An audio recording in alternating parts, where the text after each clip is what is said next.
ರಾಜಕೀಯದಲ್ಲಿ ಮತ್ತೆ ಡೆಡ್ಲೈನ್ ಆಟ ಶುರುವಾಗಿದೆ.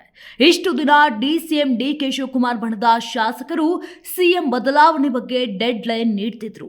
ಆದ್ರೆ ಈ ಬಾರಿ ಡೆಡ್ಲೈನ್ ನೀಡಿರುವುದು ಮಾಜಿ ಸಚಿವ ಕೆಎನ್ ರಾಜಣ್ಣ.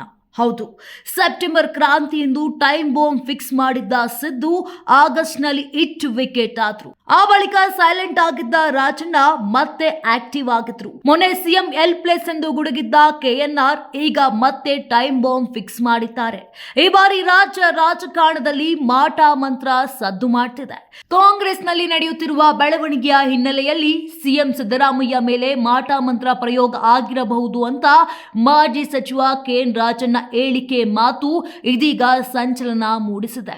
ಸಿದ್ದರಾಮಯ್ಯ ಮೌನದ ಬಗ್ಗೆ ನಾನಾ ವ್ಯಾಖ್ಯಾನ ನಡೆಯುತ್ತಿರುವ ಸಂದರ್ಭದಲ್ಲೇ ಕೆಎನ್ ರಾಜಣ್ಣ ನೀಡಿರುವ ಹೇಳಿಕೆ ಮಹತ್ವ ಪಡೆದುಕೊಂಡಿದೆ.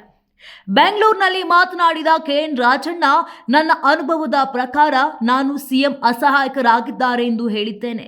ಸಿಎಂ ಇಷ್ಟೊಂದು ಅಸಹಾಯಕರಾಗಿದ್ದಾರೆ ಅನ್ನೋದನ್ನ ನೋಡಿದ್ರೆ ಅವರ ಮೇಲೆ ಯಾರಾದ್ರೂ ಮಾಟ ಮಂತ್ರ ಮಾಡಿದ್ದಾರೋ ಏನೋ ಅನಿಸ್ತಾ ಇದೆ. ಆ ಬಗ್ಗೆ ನಾನು ವಿಚಾರ ಮಾಡ್ತಾ ಇದ್ದೇನೆ.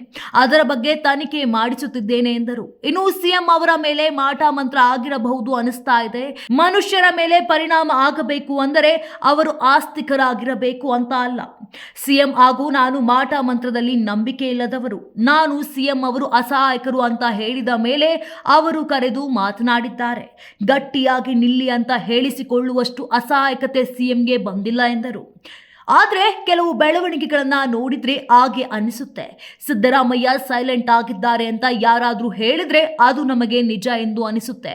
ಹಾಗಾಗಿ ಸಿದ್ದರಾಮಯ್ಯ ಮೇಲೆ ಯಾರೋ ಮಾಟ ಮಂತ್ರ ಮಾಡಿಸಿರಬಹುದು ಅನಿಸ್ತಾ ಇದೆ. ಯಾರು ಮಾಡಿರಬಹುದು ಎಂಬುದರ ಬಗ್ಗೆ ನಾನು ತನಿಖೆ ನಡೆಸುತ್ತಿದ್ದೇನೆ ಅಂತ ರಾಜಣ್ಣ ಹೇಳೋ ಮೂಲಕ ಮೇನಲ್ಲಿ ರಾಜಕೀಯ ಬೆಳವಣಿಗೆ ಆಗಲಿದೆ ಎಂದಿದ್ದಾರೆ. ರಾಜಕಾರಣದಲ್ಲಿ ಮೇ ತಿಂಗಳ ಡೆಡ್ಲೈನ್. ಮೇ ತಿಂಗಳಲ್ಲಿ ಯಾರದ್ದು ತಲೆದಂಡ ಫಿಕ್ಸ್ ಗೊತ್ತಾ? ಮಾಟ ಮಂತ್ರದ ರಾಜಕೀಯ ಮಾತನಾಡಿದ ಸಿದ್ದರಾಮಯ್ಯ ಆಪ್ತ ಕೆಎನ್ ರಾಜಣ್ಣ, ಈ ಹಿಂದೆ ನಾನು ಚುನಾವಣೆ ನಿಲ್ಲುವಾಗ ನಮ್ಮ ಹಳೆ ಮನೆ ಸುತ್ತಲೂ ಹಳದಿ ನೀರು ಹಾಕಿ ಮಾಟ ಮಂತ್ರ ಮಾಡ್ತಾ ಇದ್ರು. ಆದ್ರೆ ನಾನು ಅದಕ್ಕೆ ತಲೆ ಕೆಡಿಸಿಕೊಳ್ಳಲಿಲ್ಲ. ನಾನು ಚುನಾವಣೆ ಗೆದ್ದಿದ್ದೇನೆ ಎಂದರು. ಮೇ ತಿಂಗಳಲ್ಲಿ ಕೆಲವು ರಾಜಕೀಯ ಬೆಳವಣಿಗೆಗಳು ಆಗಲಿದೆ. ಸಿಎಂ ಅಸಹಾಯಕರಲ್ಲ. ಮುಂದಿನ ದಿನಗಳಲ್ಲಿ ಎಲ್ಲವೂ ಸರಿ ಹೋಗುತ್ತದೆ ಎಂದು ರಾಜಣ್ಣ ಮತ್ತೆ ವಿಶ್ವಾಸ ವ್ಯಕ್ತಪಡಿಸಿದ್ರು. ಸಿಎಂ ಸಿದ್ದರಾಮಯ್ಯ ಅವರು ಇತ್ತೀಚಿನ ದಿನಗಳಲ್ಲಿ ಮೌನಕ್ಕೆ ಶರಣಾಗಿದ್ದಾರೆ. ಆಪ್ತರ ವಿರುದ್ಧ ಕ್ರಮ ಆದರೂ ಸಿದ್ದರಾಮಯ್ಯ ರಕ್ಷಣೆಗೆ ಬರುತ್ತಿಲ್ಲ. ಇದು ನಾನಾ ರೀತಿಯ ವ್ಯಾಖ್ಯಾನಕ್ಕೆ ಕಾರಣವಾಗುತ್ತಿದೆ. ಒಟ್ಟಾರೆ ದಾವಣಗೆರೆ ದಕ್ಷಿಣ ಕ್ಷೇತ್ರಕ್ಕೆ ನಡೆದ ಉಪಚುನಾವಣೆ ಕಾಂಗ್ರೆಸ್ ಪಕ್ಷದ ಪಡಸಾಲೆಯಲ್ಲಿ ನಾನಾ ಮುಸುಕಿನ ಗುದ್ದಾಟಕ್ಕೆ ಕಾರಣವಾಗಿದೆ. ಮುಸ್ಲಿಂ ನಾಯಕರ ತಲೆದಂಡಕ್ಕೆ ಸಿದ್ದರಾಮಯ್ಯ ಬಣದ ನಾಯಕರು ಡಿಕೆಶಿ ಬಣದ ವಿರುದ್ಧ ಸಿಡಿದೆದ್ದಿದ್ದು ಮೇ ತಿಂಗಳಲ್ಲಿ ಎಲ್ಲದಕ್ಕೂ ಉತ್ತರ ಸಿಗಲಿದೆ. Pavan K Lakshmikant, Lion TV.